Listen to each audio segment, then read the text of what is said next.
This episode is brought to you by my one and only food and mood journal. This is an 8-week food and mood journal and planner for beginners where you can track how food affects your mood, your hunger, and your energy levels.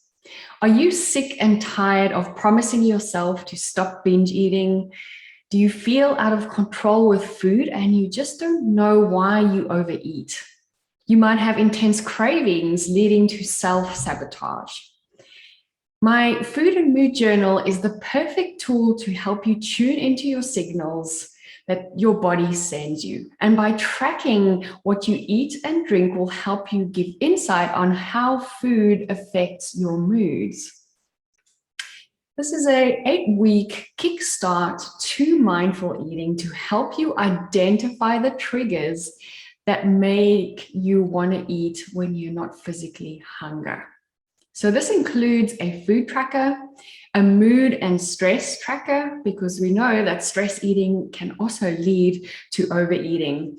We also have an 8-week goals tracker with journal prompts and affirmations. You'll also track things like your water intake and exercise. It makes a beautiful gift for anyone who feels out of control with food. It's an easy to use journal and it will give you just the insights to help you get on the path to stop binge eating, emotional eating, or any other form of overeating. So get your food and mood journal today by clicking the link in the show notes. Thank you.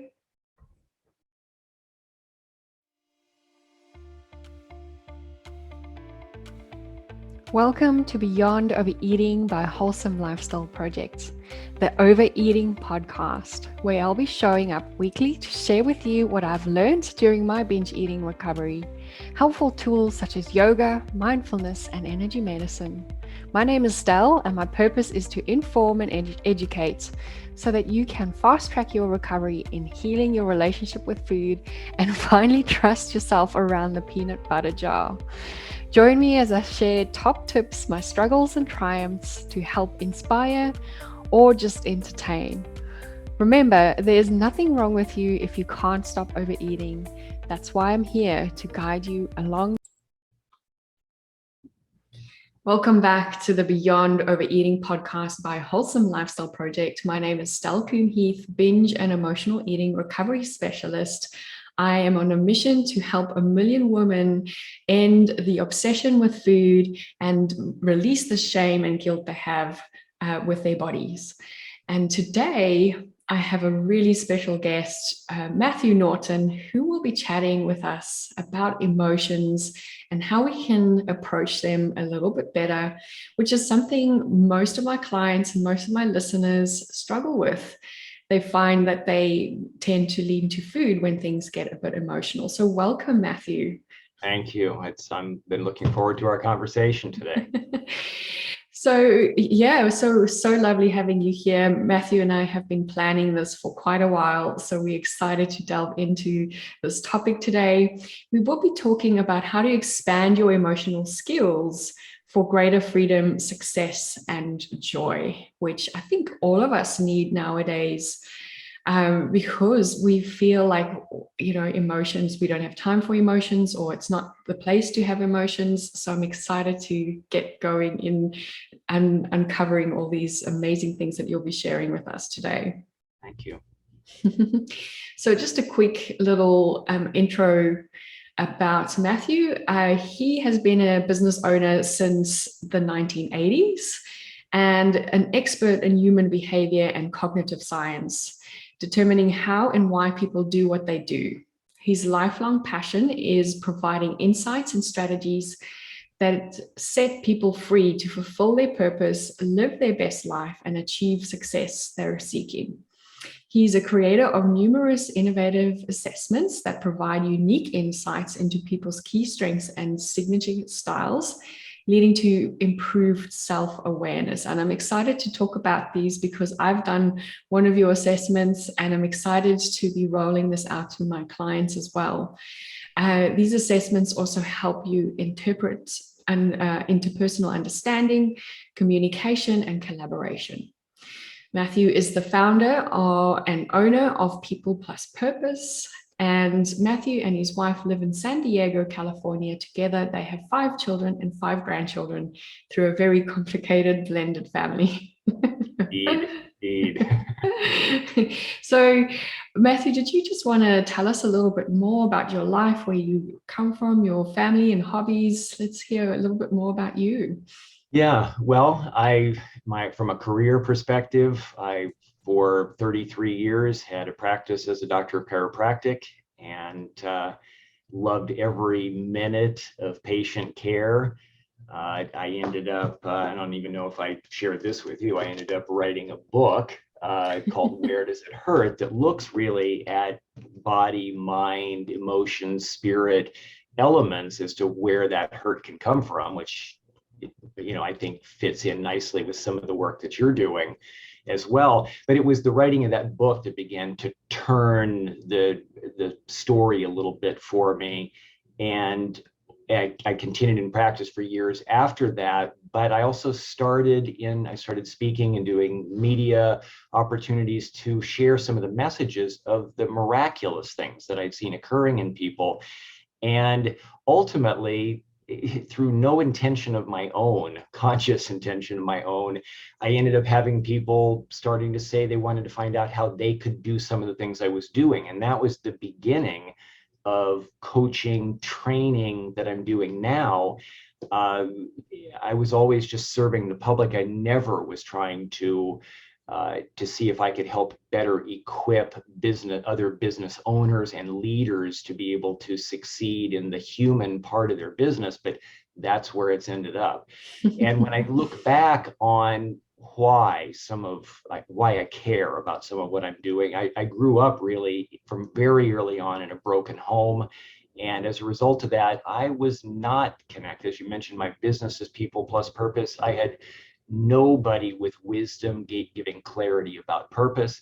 And I really did not have the relationship support, guidance that I needed, and had to figure out way too much of it on my own.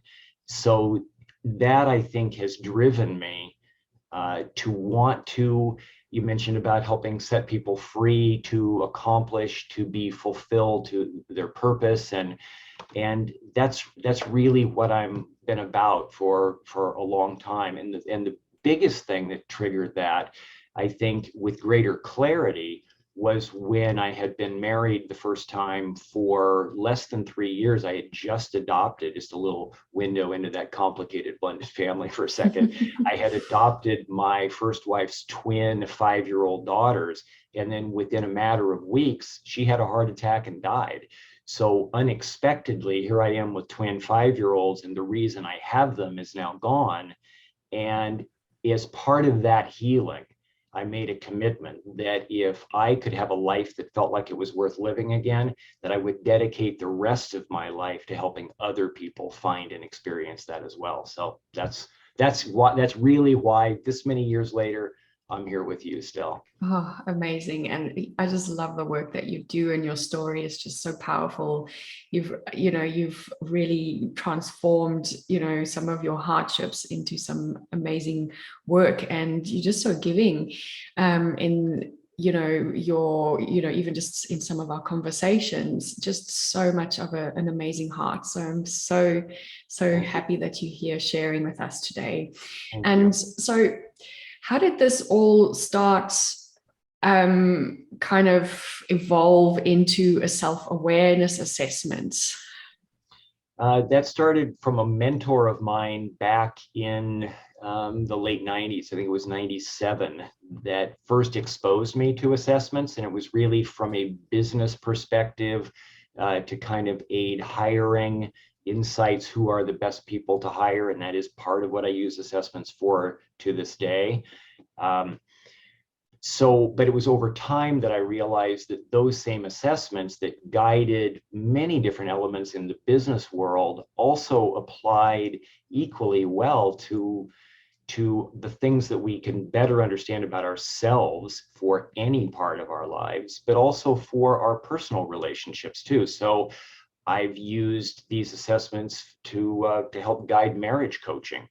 There are the same human problems of lack of understanding of ourselves and others, the difficulty with communication, with being able to do life better together, whether we're collaborating business-wise or trying to share a home and build a family. It's the same things, right? These are just the ways that make us uniquely different also become either the things that are complementary and make life wonderful, or they can make us crazy and lead to life being kind of miserable. And thus, so many relationships don't end well. People walk away in work environments, people walk away in marriages and leave families. And so my what's developed over time is mostly a work focused improving leaders and teams and hiring and personalized development within a business.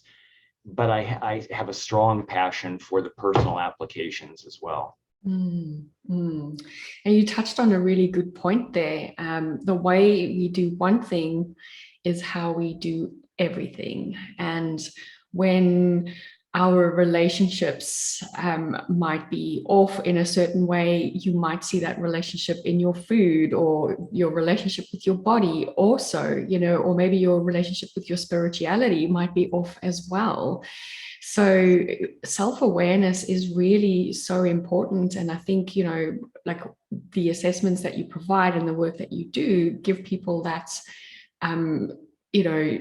awareness, first of all, and then also some tools to actually move in a direction where they can actually shift their behaviors and their beliefs and ultimately just how they show up in the world. Mm-hmm. Yes, it's hard to keep our emotions into the ways we show up into little boxes, right? It doesn't stay in those little compartments. No, absolutely not. And, just from my own perspective, dealing with grief from, the loss of my father recently, it's just amazing how like certain emotions that normally wouldn't bother me all of a sudden is accelerated, or there's days where everything is fine and other days I'm like an emotional little heap. And right, yeah. And I think what I'm realizing through this process even more, because I've come in a long way with understanding my emotions. I'm not saying that I'm like 100% there, but I'm realizing that we need to be agile, which we'll be talking about just how they show up for us and being accepting as well as to how they present day in and day out, and allowing them to be different and show up differently is also really important. Yeah, one of my favorite quotes is by Vincent Van Gogh. He said that let's not forget that the little emotions are the great captains of our lives, and we obey them without realizing it. And it has a bit of a of a spin that doesn't sound totally positive, but I believe it's accurate that we can be captive and enslaved by those emotions, leading to inappropriate eating choices for one of many things, right? Yeah. But also the decisions that we make across all elements of our lives are affected by that. I like the statement that people in business, people drive performance, but emotions drive people. So yes. Our behavior is really driven by those emotions. And even though we fancy the thought that we are making rational, intellectual, pro-con weighing decisions, we really are making emotional decisions and then looking for some sort of rational support as to why we made them, to tell ourselves why that made some sense, or to tell other people if they should confront us and say, why did you do that? Well, I did it because, and that's often not really why we did it. So the more we can become aware, then the more empowerment we have to be able to make some better choices. Yeah, absolutely. And that just takes me back to something that I mentioned on one of my podcasts a few weeks ago. And that is, our personality is made up of our thoughts. Our thoughts drive how we feel, our emotions, and it's the emotions that actually drive our behavior. Yes, very good. Yeah. And so we need to make sure that we understand what's triggering our thoughts, or what's triggering our thoughts, because the emotion is what's driving our behavior, like you're saying. So I would love to dive into emotional agility and what that is. Yeah, so emotional agility, so emotions, just to think about what emotions are really, according to one of my favorite authors, Candace Pert. She's since passed away, but she wrote this great book called Molecules of Emotion.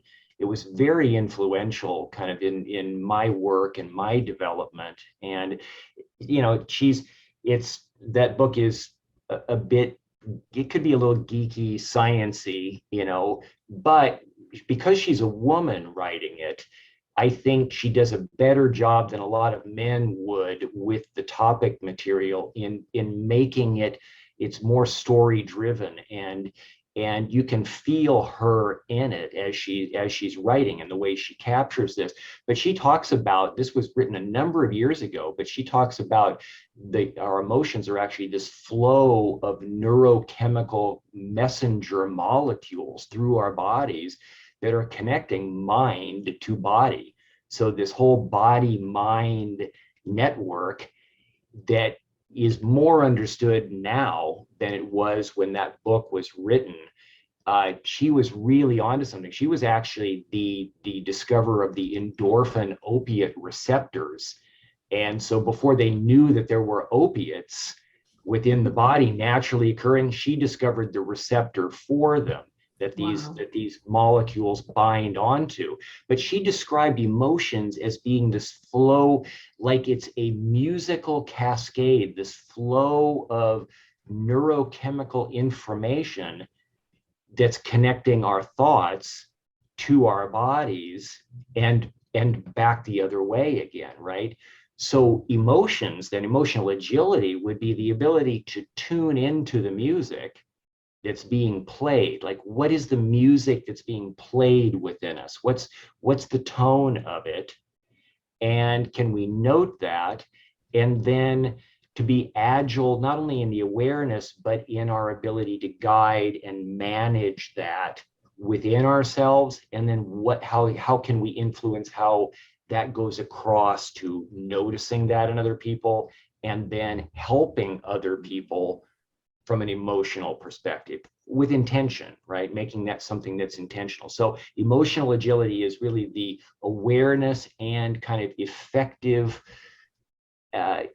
engagement, I guess, with our own and other people's emotions so that we can make choices for a better life, to use that flow of neurochemistry in a constructive way, because it can equally be destructive.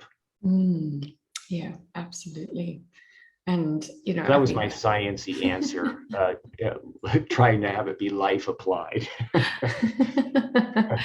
Oh, it's really well said. And I think there's so much for us to learn in a society where emotion is pretty much ignored, or we've been taught not to be emotional, even though, like you said, we actually act on emotion all the time.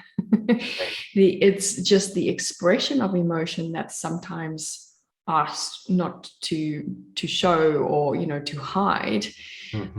What kind of impact does that have on people that you work with, or just what you've learned throughout the years? I agree with a number of authors kind of in this topic area that it's really that emotional agility or emotional intelligence is probably the most foundational skill set for success. And that's going to be success in personal relationships as well as business. Psychologist Daniel Goleman says that 80% of adult success comes from emotional agility. 80%. A company called Talent Smart looked at 33 different workplace skill sets and found it to be the most important indicator of success in the workplace. So they say that people with higher emotional agility tend to be happier. They tend to have less negative stress. They tend to make more money. They tend to experience greater fulfillment. So there's a lot of reasons. And in my what I call the core 4 of assessments that I do in the workplace, which is emotional agility coupled with the learning about the inspiration sources of the person, their action approach or behavioral way of approaching people and tasks, and also their cognitive styles. How do they naturally think? When I'm debriefing those insights, I'll tell people that the most important one is the emotional agility as to whether you should hire them for any role in the company. But the more, if you're going to invest in somebody long term, you want to make sure, that's again investing in marriage as well, right? That's a long-term investment. You want to make sure that the person is going to be capable of navigating emotions well. Yep, absolutely.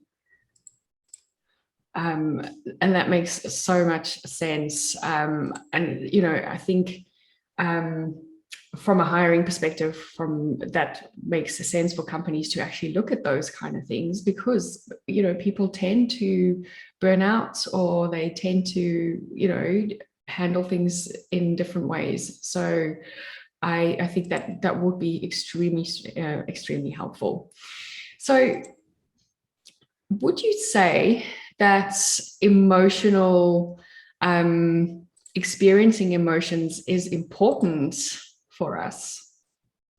Yeah, I mean, I think that if it's driving us, if it's emotions that are driving people, then it would be nice to both know where we're being driven and maybe select an off ramp in case that those emotions are taking us down a road that really isn't going to be constructive. And so a lot of that is looking at what are some of our states, you know, what state am I in at any given moment? And I forgot to go over with you before we hopped on here in terms of my ability to share screen. Do I have permission? Yes, let's just quickly do that. Just expand this. I was actually just looking for the for your handouts. I wasn't too sure if you wanted me to share that. You should be able to share your screen now. Okay, that gives us what we're looking for. Yeah. So this is a diagram. I've taught off of this in different incarnations of it for, you know, 25 years probably, and I've created different versions depending on who my audience is. But to me, this is important when we're speaking about emotions. Then we're talking about, and if emotions are this chemical flow of information through our body, then how we're feeling, our state of experience of life. Are we in a place of joy and peace and more high positive stress? And let me back up for a second and say, when we look at this, what we're seeing just in a nutshell in this quadrant is when we're going from the bottom up, we are increasing stress, or we are increasing challenges. I'm equating stress with simply taking on challenges. Life is about taking on challenges. But is that stress going to be positive, which is on the right half of this diagram, or is it going to be more negative, which is on the left half? So then what's going to determine that, going from left to right on the bottom, is the skill sets and strategies that we can bring to bear of body, mind, and spirit. Sometimes we need to know we need new information. Like, I'm not thriving in this thing I'm doing because I don't have enough knowledge about it. Sometimes I don't have the right mindset about something. Sometimes emotionally I'm challenged. Sometimes my spirit is off. Sometimes I'm just simply tired, or I'm feeling sick. Well, all of those things will be factors, and many, many more subtleties in those skills and strategies that are going to determine whether we're going to spend more time on the left half of this diagram or more time on the right.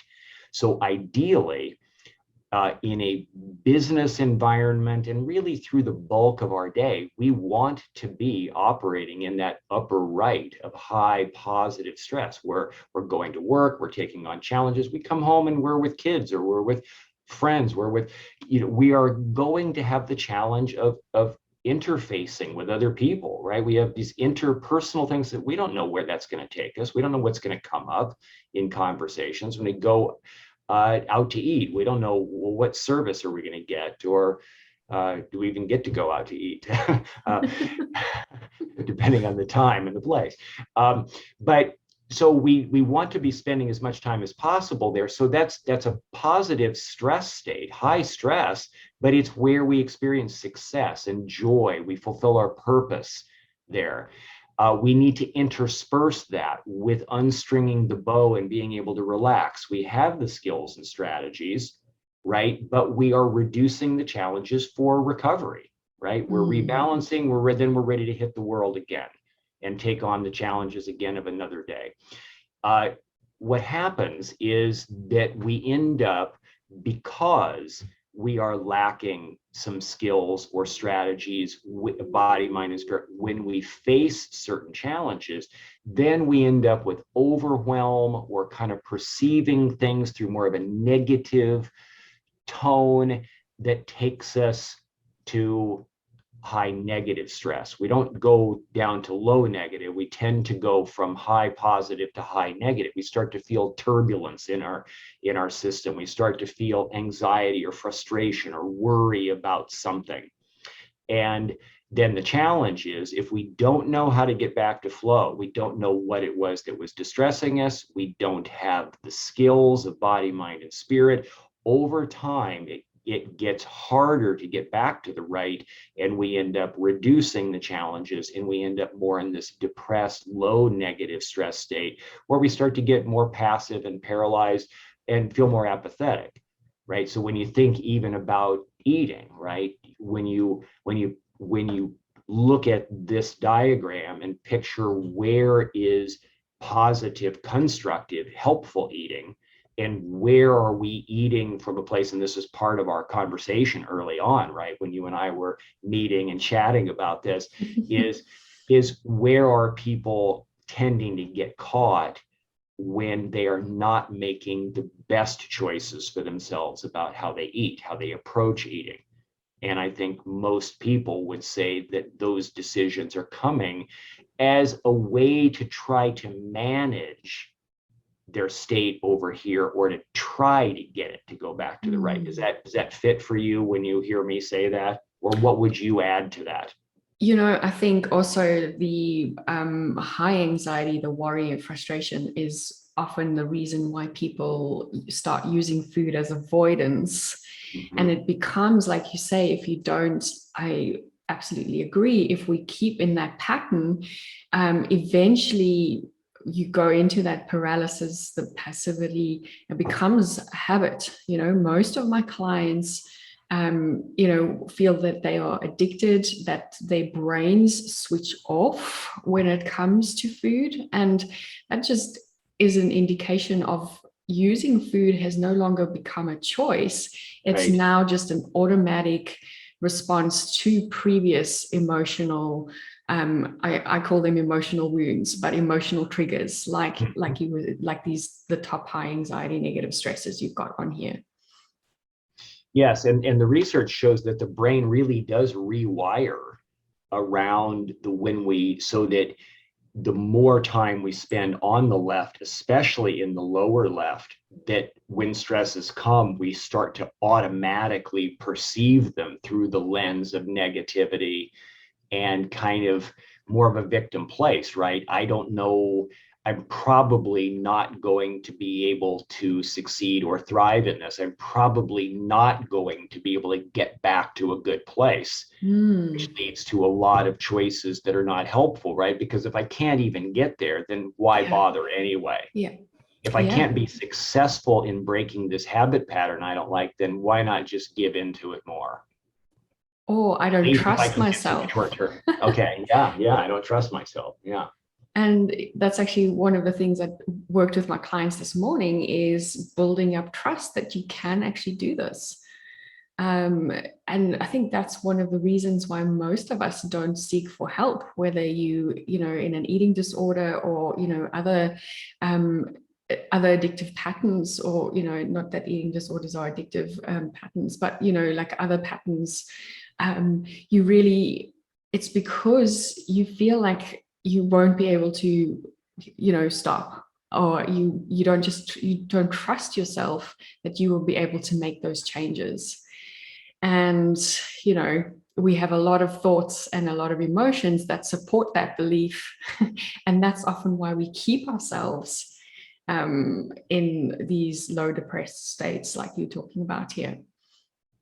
And I'm imagining too, when you're doing your work with people, and correct me if I'm wrong or add whatever you would, that um, that awareness, right, of what they're doing, maybe why they're doing it, but what they're doing when they're doing it, what outcomes they're looking for, or what they can connect that to other parts of their life that they're, you know, positively wanting maybe to improve. That's, I'm imagining, we haven't really discussed that at any length, but I'm imagining that's a key, those are key elements in what you're doing with your clients.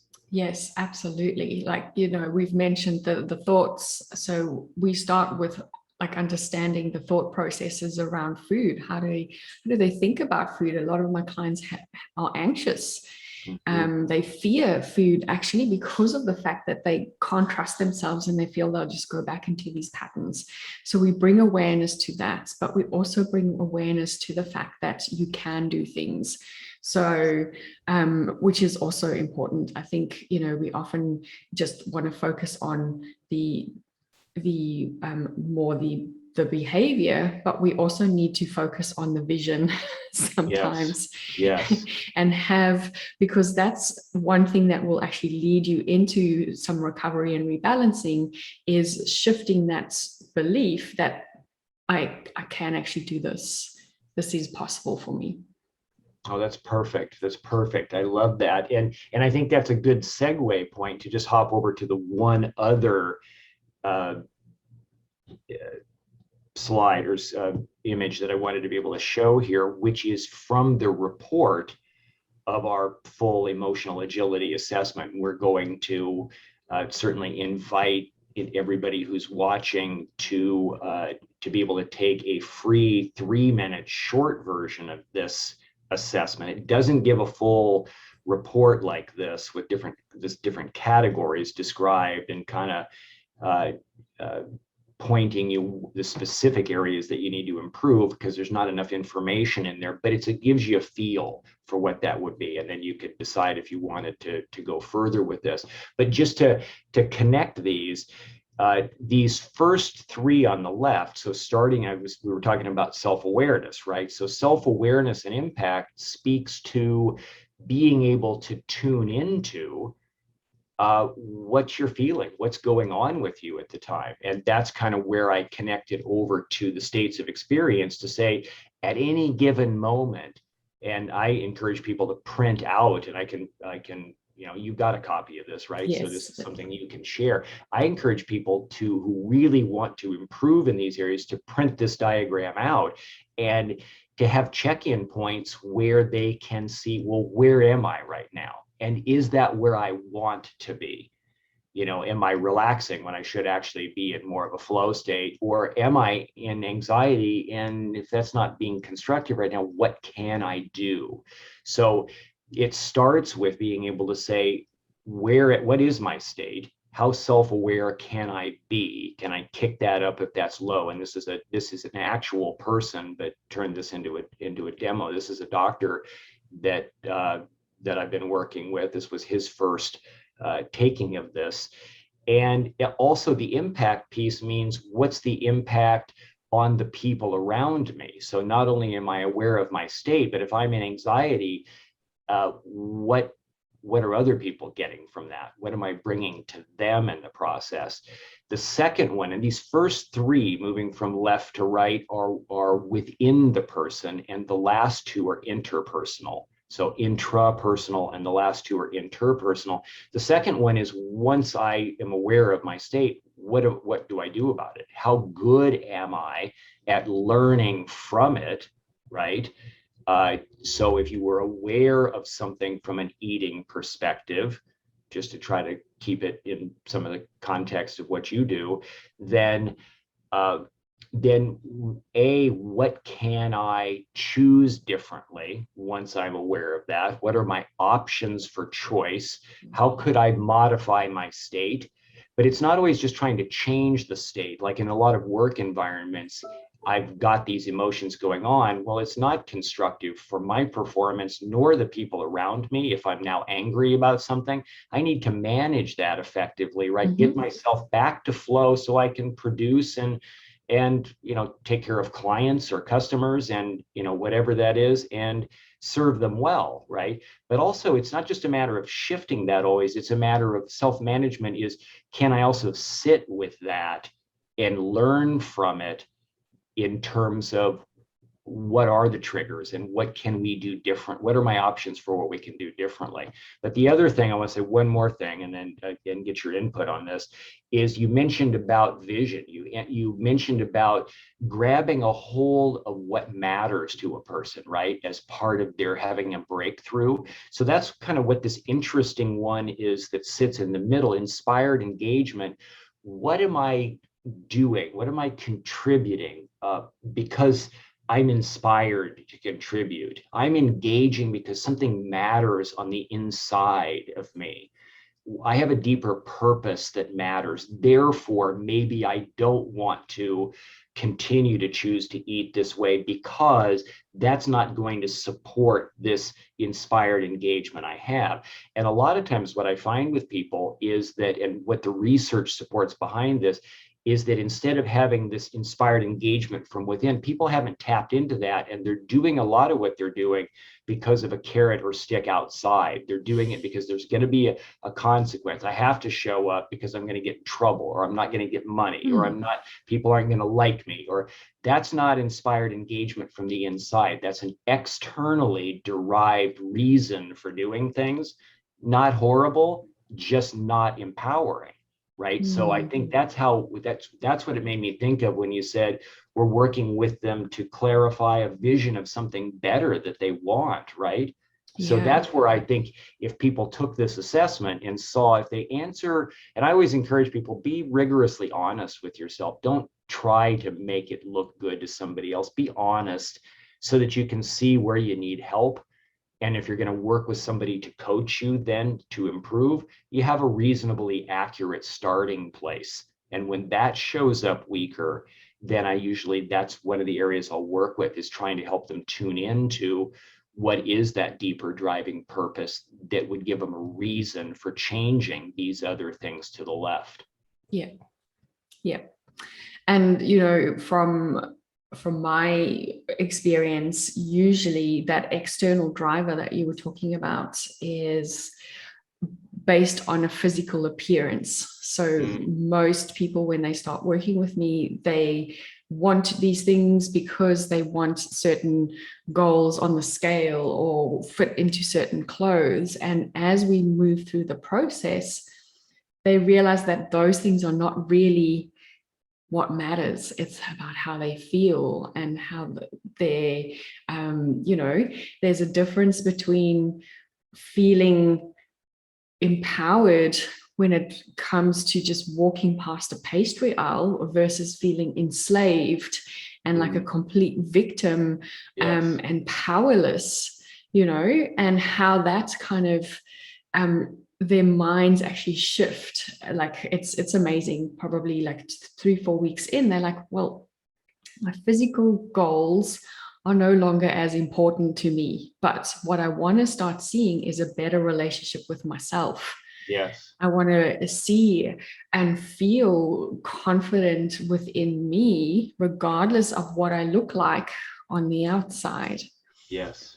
And, if we have to talk about the mainstream diet industry and what they, their main mission and what they sell to us is, if you act in this way, if you restrict your food, if you go on these heavy restrictive diets, if you over exercise, then you are going to get this superficial result.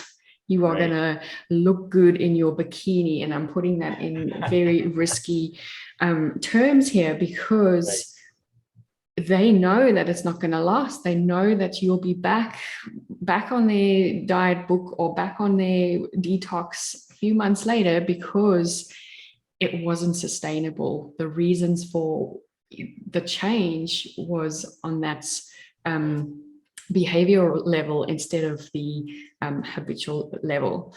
And I think, and that's just unfortunately how, I don't know how you feel, Matthew, but like how culturally we've been conditioned into thinking that, and certain statements that I would see and read on magazines since a little child was this mum who's lost weight, or the celebrity who's lost weight. And the first thing they say, the headline is, she's so much happier now. Right. She's lost 20 pounds, so much happier now, or so-and-so's miracle diet cure. She feels more confident in her own skin. Yes. And that's how I think we get ourselves so confused in the fact of looking for these external drivers. And I think this is really, really great, getting this assessment done so that you can start looking at the more internal drivers. So that's what I wanted to add. I think that's perfect. And we're probably running out of time here, but just to connect to these last two briefly is because we're called to love one another, right? And I believe that love is greatly about service, right? The ability that if I love somebody, then I want to see how I can serve them. How can I do something to make their life better? So these last two are the interpersonal elements, which start with having a compassionate understanding of somebody else. Do I listen? Do I notice? Do I care? Can I put myself in their shoes? And then the relationship influence speaks to, once I do that, then am I about reaching across to make a difference, to actually doing something with my greater insight about where this other person may be?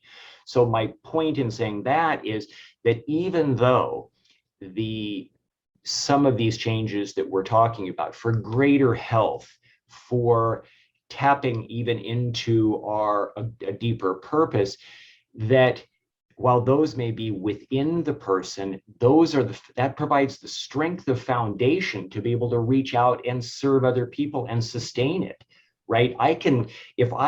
These first three to me are filling my glass so that in the last two, I can spill that glass over with good stuff onto other people. But if I'm struggling on a regular basis, if I'm back on living on the left half of this diagram most of the time, how much am I going to be inclined to positively be spilling over onto others? And am I going to know how to do that anyway? It's not going to be what naturally occurs. So if we can improve our ability to live on the right half of this, and we can use then some of these emotional skill sets to accomplish that, now I have something I'll be more fulfilled on the inside, right? And then the outside will follow, to your point. We don't need to mask and manage. We transform from the inside. And then we can have these outside results. It was like somebody a while back, we were talking about success, and they were saying, once I'm more successful, that I'll be happy. And the answer really with that is no, get happy and you'll be more successful. Change your state and you'll have a much more natural connection to success than I've got to become successful from wherever I'm stuck, and then I'll be happy. Probably not going to work. So comments or questions about any of that, Stel, that might reflect anything anybody else would want to know before we end that? No, I think that was very comprehensive and it makes so much sense. And, I think there's this, what I want to mention is often now in the health industry, there's this thing about filling your cup, and people then post pictures of themselves getting a massage or their nails done. And yes, that's important, looking after your body, or, like treating your body is important. But I think we need to start with the emotional cup. If you can have as many pedicures or massages as you like, if you're not looking after yourself emotionally, mentally, then it's not really going to be long lasting. Yeah, I agree. And the older that I get, which somehow seems to be happening, and I'm not sure where all the time goes, but the more I realize that this doesn't last forever. And what is it that between now and the day it ends, that I'm always reminded by my first wife at the age of 34, her life suddenly being finished, that, what is the contribution we're here to make? What is my purpose for being here? And so to your point earlier, if we're caught only on the surface reasons for things, we're not really going to get down to, am I engaged in a fulfilling way in some of the deeper purposes of my contribution? Not that you have to stress over that. None of that is about stress. It's simply being open and seeking that. And I think emotions either equip us for that and serve us better, or they make it harder for us to get to that place. Mm-hmm. So that's a lot of why I think I'm very much driven to help people with their purpose. Therefore, People Plus Purpose is the name of my company. But it's those emotions are a big part of what frees up, I think, the opportunity to maximize the people and the purpose in your life. Yeah, absolutely. Such a good point.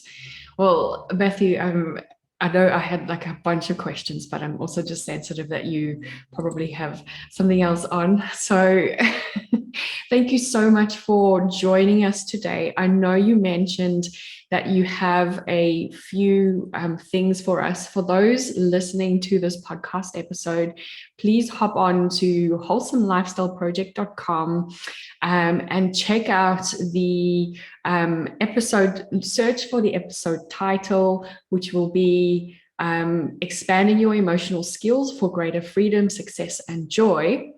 And in there, we will share the video so that you can follow along.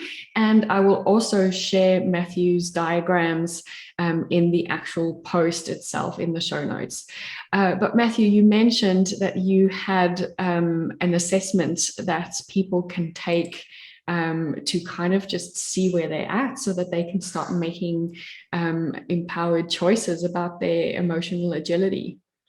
Yes, you can actually, if you go to the home page, at least, well, right now that's the case, and that there's something that may change in that in the near term. But for right now, if you go to that, and if we change it, then I will make sure that I let you know so that you know how to access it. But there is a free 3-minute version of the emotional agility assessment. It will give you a score. And what I will also do is I have some free training that is a foundational starter element that I'm also happy to share that you could post in there as well. We'll give the link, so they'll have the link regardless of whether it's still on the homepage or not. But, but for now, that's where that you can easily get it there. And that can be a good starting place to be able to kind of see where you are and begin to do something about it if you would like. Absolutely. Thank you so much. That's so generous of you. And I think everyone will just gain so much more insight about where to go and your resources as well. So I would love for you to actually share the link of your book as well. I didn't actually know that you wrote that book, so I would love to put that into the show notes as well if anyone wants to read that. So thank you so much for being here today. As with all my guests, I ask if you can just share one way in which you appreciate or support your body. When you had mentioned that you were going to ask me that, I thought, well, that's a unique question. I was thinking, has anyone ever in my life asked me that? And I think, if I understand the question correctly, and that I appreciate it in my ability to be able to move. I love to go run the stairs that are near here. So I've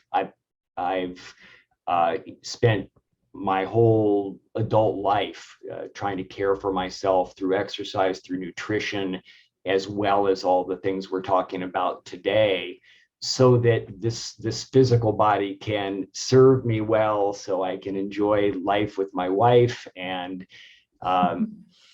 so those are, I think, a few pieces of things that I do to appreciate my body. Amazing. That sounds lovely. And yeah, I know exercise serves me so well as well, So thank you so much for sharing all your knowledge. I'm definitely going to arrange another catch up so we can delve deeper into these discussions. But where can people find you, Mathew? They can find me on Facebook and LinkedIn. They can certainly go to my website at peoplepluspurpose.com, and I would love to meet any of you and have any conversation, any way I can be of help. So, and I'm so appreciate the opportunity to be on with you, Stell, and I'm so loving the work that you're doing, because I see the need being so great. So thank you for all that you do. Thank you so much. And it's been such a pleasure to have you here. Thank you everyone for watching and tuning in. I will put Mathew's links and everything we've talked about in the show notes. There'll be so many links in the show notes today, because Mathew's just so generous with what he wants to share with you. So thanks again, Mathew, for being here today. And thanks everyone for tuning in. Bye. Thank you. The way.